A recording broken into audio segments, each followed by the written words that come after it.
Assalamualaikum warahmatullahi wabarakatuh. Bismillahirrahmanirrahim. Alhamdulillahirabbil alamin. Wassalatu wassalamu ala asyrafil anbiya'i wal mursalin sayyidina wa maulana Muhammadin wa ala alihi wa sahbihi ajma'in. Amma ba'd. Alhamdulillah, pada hari ini kita masih diberikan sehat walafiat.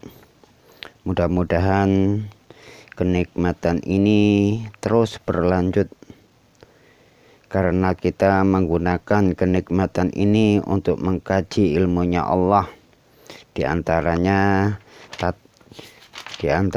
yaitu kita mempelajari sejarahnya masuknya ajaran Islam di Indonesia.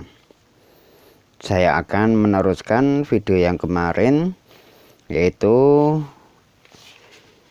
masuknya ajaran Islam di Indonesia di daerah Pulau Sulawesi dan Pulau Kalimantan, kemudian Pulau Maluku dan sekitarnya. Insya Allah kita akan kaji. Yang pertama, bismillahirrahmanirrahim, kita kaji Pulau Kalimantan. Kalimantan pulau yang letaknya lebih dekat dengan Pulau Sumatera dan Jawa, ternyata menerima kedatangan Islam lebih belakangan dibanding Sulawesi dan Maluku. Sebelum Islam masuk ke Kalimantan, di Kalimantan Selatan terdapat kerajaan-kerajaan Hindu yang berpusat di negara Dipa.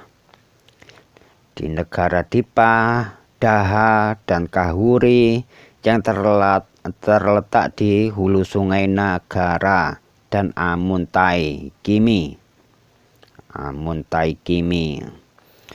Kerajaan-kerajaan ini sudah menjalin hubungan dengan Majapahit.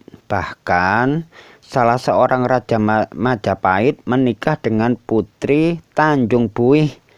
Ya, hal tersebut tercatat dalam kitab Negara Kertagama karya Empu Prapanca. Menjelang kedatangan Islam, kerajaan Daha diperintah oleh Maharaja Sukarama. Setelah beliau meninggal digantikan oleh Pangeran Tumenggung. Hal ini menimbulkan kemelut keluarga, karena Pangeran Samudra atau cucu Maharaja Sukarama merasa lebih berhak atas tahta kerajaan. Akhirnya Pangeran Samudra dinobatkan menjadi Raja Banjar oleh para pengikut setianya, yang membawahi daerah Masik, daerah Balit, daerah Muhur, daerah Kuin, dan daerah Balitung yang terletak di hilir Sungai Nagara. Berdasarkan riwayat Banjar, Pangeran Samudra meminta bantuan Kerajaan Demak untuk memerangi Kerajaan Dahak dengan perjanjian apabila Kerajaan Dahak dapat dikalahkan, maka Pangeran Samudra beserta rakyatnya bersedia masuk Islam. Nah, ini peluang. Ternyata berkat bantuan tentara Demak, Pangeran Tumenggung dari Kerajaan Dahak dapat ditundukkan sesuai dengan perjanjian tersebut. Akhirnya Raja Banjar, Pangeran Samudra beserta rakyatnya masuk Islam, dan ia bergelar Sultan Surya Muilah. Menurut A.A. Censi, sejarawan perkembangsaan Belanda, dalam bukunya De Chroniek van Banjarmasin tahun 1928. Peristiwa itu terjadi pada tahun 1550 Masehi. Sultan Surya Muilah memindahkan ibu kota kerajaannya dari Muara Bahan ke Banjarmasin yang letaknya lebih strategis, sehingga mudah disinggahi kapal-kapal yang berukuran lebih besar. Pada masa itu Sultan Suryamuilah berhasil menaklukkan daerah Sambas, daerah Batanghari, daerah Sukandana, daerah Kota Waringin, daerah Pambuang, daerah Sampit, daerah Mandawai, daerah Sabangan, dan sekitarnya. Hampir bersamaan waktunya daerah Kalimantan Timur telah pula didatangi oleh orang-orang Islam berdasarkan Hikayat Kutai. Pada masa pemerintahan Raja Mahkota datanglah dua orang ulama besar, yaitu bernama Dato Ribandang dan Tuanku Tunggang Parangan. Tunggang Parangan. Ada yang mengatakan Tunggang Parangan. Kedua ulama itu datang ke Kutai setelah orang-orang Makassar masuk Islam. Dato Ribandang kemudian kembali ke Makassar. Sedangkan Tuanku Tunggang Parangan menetap di Kutai. Raja Mahkota kemudian masuk Islam setelah merasa kalah dalam ilmu kesaktian. Proses penyebaran Islam di Kutai dan sekitarnya diperkirakan terjadi pada tahun 1575 Masehi. Penyebaran Islam secara lebih intensif sampai ke daerah-daerah pedalaman terjadi setelah Raja Mahkota wafat. Putranya Pangeran Aji Langgar dan penggantinya melakukan perluasan kekuasaan ke daerah Muara Kaman. Nah, ini secara tentang masuknya Islam di Pulau Kalimantan. Sekarang kita kaji sejarah masuknya Islam di Pulau Sulawesi. Pada abad ke-15, Pulau Sulawesi sudah didatangi oleh para pedagang Muslim dari Sumatera, dari Malaka, dan Jawa. Di Sulawesi terdapat kerajaan-kerajaan yang besar dan terkenal, seperti Kerajaan Goa Talu, Bone, Wajo, dan Sopang. Letak Goa Talu berada di kota Makassar, maka Goa Talu disebut juga Kerajaan Makassar, yang istananya terletak di Sumbaopu.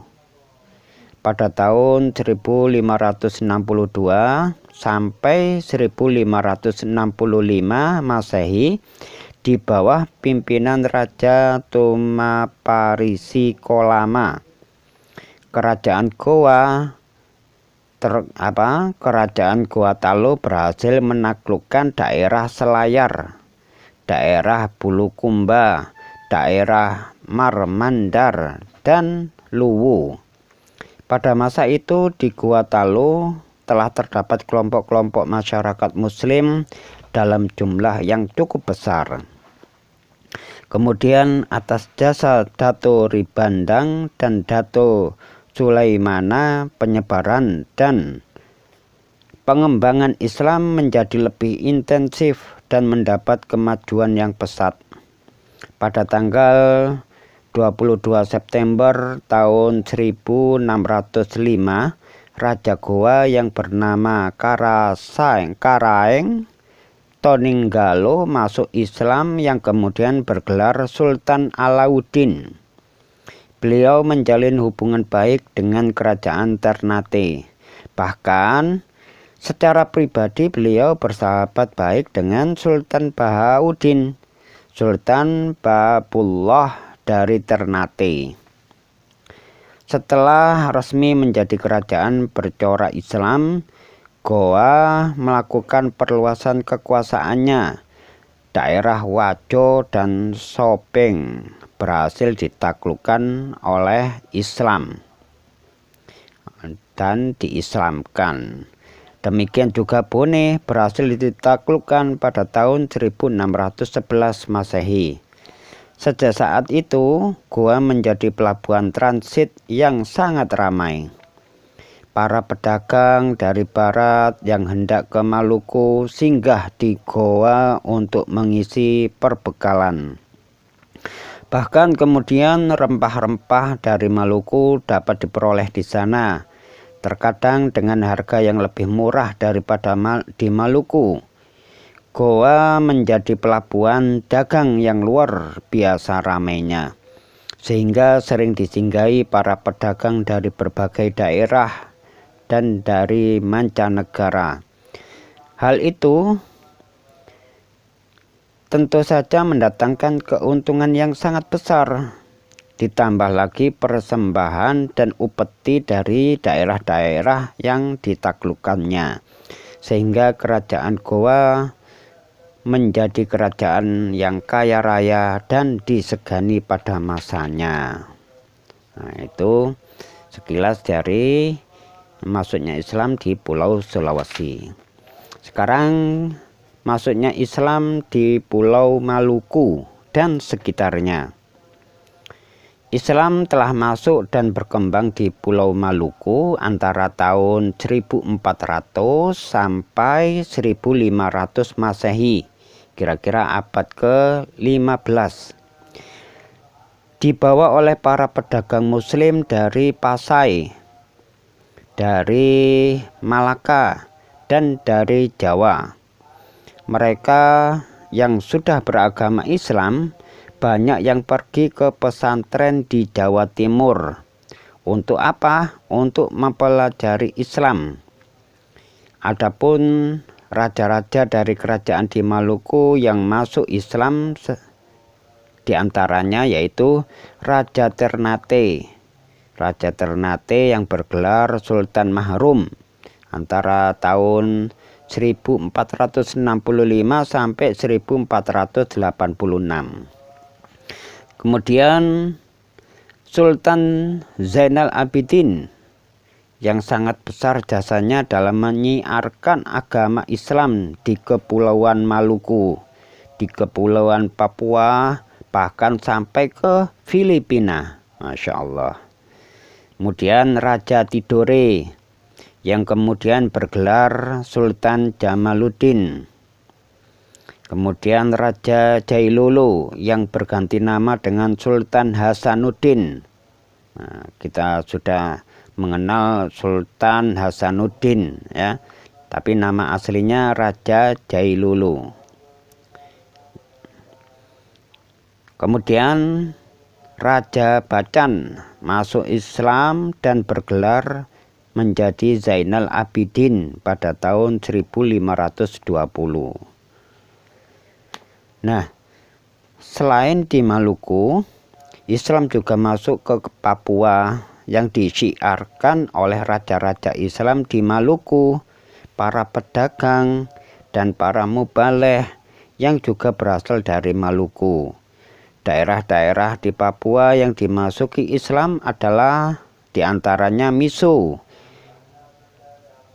Jalawati, Pulau Waigeo, dan Pulau GB. Nah, Masya Allah ya. Ini perjuangan para da'i, para pendakwah Islam. Ya, diantaranya Sultan Hasanuddin tadi. Ya, Masya Allah. Mudah-mudahan mereka semuanya amal kebaikannya semuanya diterima oleh Allah, diridhoi oleh Allah. Amal kebaikannya dilipat gandakan oleh Allah Subhanahu wa Ta'ala, dan semua dosa-dosanya diampuni oleh Allah Subhanahu wa Ta'ala.